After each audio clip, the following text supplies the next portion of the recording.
Well, howdy there, Internet people. It's Bo again. So, today we are going to talk about Trump and Colorado and the 14th Amendment and oaths and everything that was decided and where it goes from here.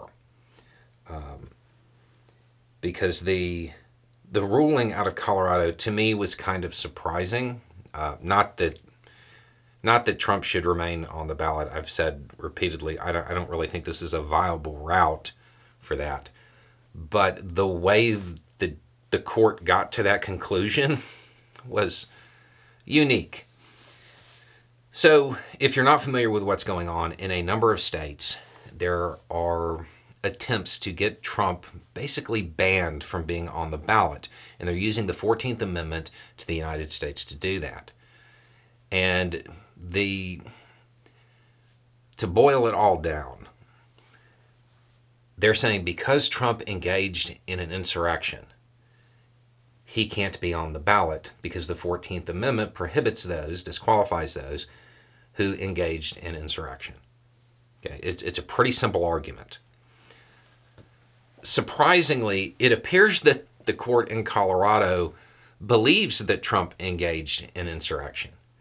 However, he should still be on the ballot because he doesn't have to support the Constitution because his oath doesn't contain that.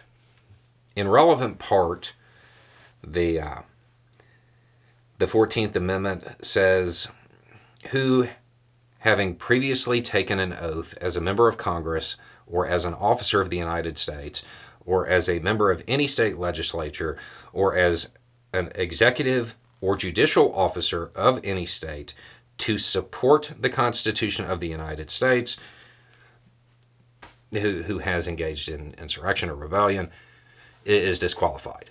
Okay? This is the presidential oath. I do solemnly swear or affirm that I will faithfully execute the office of the President of the United States and will, to the best of my ability, preserve, protect, and defend the Constitution of the United States. Doesn't include to support. So, the reading suggests that it doesn't apply to presidents. I think that's a unique ruling. I knew this argument was being made. I honestly did not expect it to go anywhere. I'm a little surprised by that. Now, for those people who are supportive of this route, there are going to be other cases. My guess is that at some point in one of them, the judge will say, yes, Trump did this, and this applies to him. He can't be on the ballot. At which point it will go to the Supreme Court. And at that point, my guess is the Supreme Court is going to come up with an entirely different reason to allow Trump to be on the ballot. And that's going to be that basically even though the reading of the 14th Amendment kind of makes it automatic, there still needs to be some kind of unified finding that occurred. That's my guess as to what the Supreme Court is going to say. Of course, they may just stick with this because it is technically correct, which is the best kind of correct and all that. I do not necessarily believe that was the intent of the people who drafted it. I'm sure there are constitutional scholars who study the 14th Amendment way more than I have that can provide a little bit more clarity on that. But given the language in it, the Supreme Court very well may just rely on this to say that Trump can be on the ballot. That would be, him being on the ballot is my guess as to how this story ends.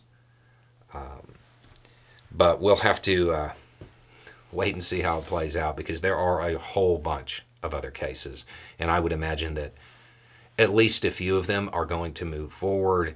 And out of those, I'm sure that one is going to say he can't be on it. And that's when it'll head to the Supreme Court. I would suggest that maybe it's time to change the presidential oath to make it include the phrase "to support." But good luck with getting Congress to do something about that. So that's where it's at. I would not wait around for this as the mechanism that is going to stop Trump. It's probably not going to be what happens. Anyway, it's just a thought. Y'all have a good day.